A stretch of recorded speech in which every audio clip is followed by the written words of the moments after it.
Hey guys, Sandy McDougall here. This little ditty is about tariffs again.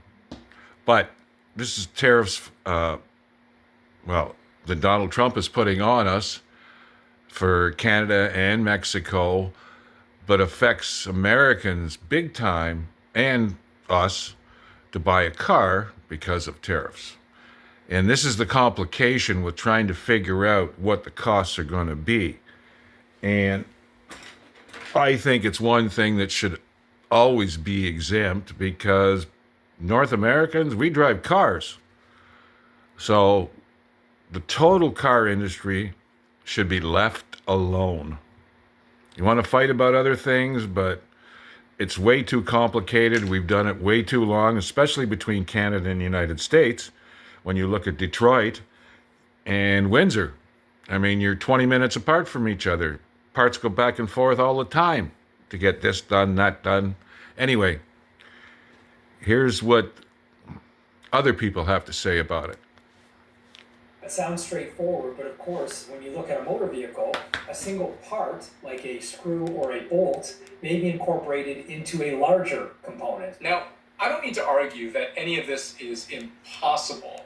You can develop a system for just about anything. The information is there, but these are complicated products. Vehicles have thousands of parts, and therefore tracking all of this is an undertaking. But it is worth pointing out that when Trump says this is a very simple system, that's just not true. We're going to have very strong policing, and it's pretty easy to do. That's also just, It's not true. If it's true, then it at least has to be acknowledged that a system on this Well, scale think of the cost just of doesn't policing exist it. yet. Because, again, not that simple.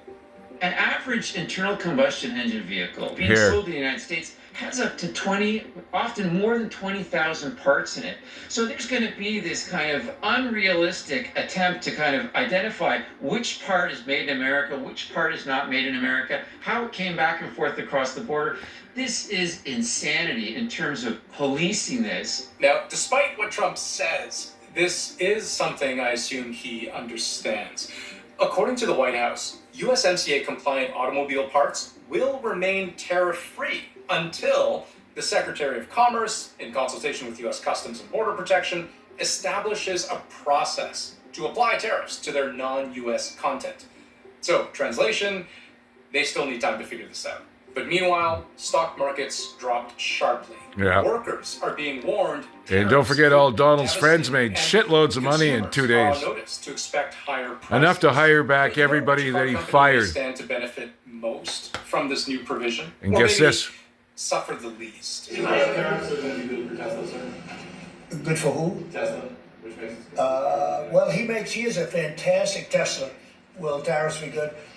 I think they may, it could be a net neutral, or they may be good. Tesla does import motors, batteries, and other raw materials from other countries, so its input costs stand to go up. But it's also ahead of the pack when it comes to being made in America. So there you go. Tesla There's the might gain overall an in initial it. advantage, in terms of But it's a having very all of its complicated production thing, and in, hopefully it never the United comes to States, because it doesn't fruition. have plants in Canada or Mexico. We don't because need it. All of its vehicles in North America are Because the way made it's in set up now, Texas it benefits and all of us. California. A lot of its A lot of parts guys are make made good in money, the United and States. the car Trump market's weak as it likely is. knows this. He's also So- not shy about openly supporting Tesla as a business. Decide for Having yourself, showcased its car especially on the American second floor of the voters. White House earlier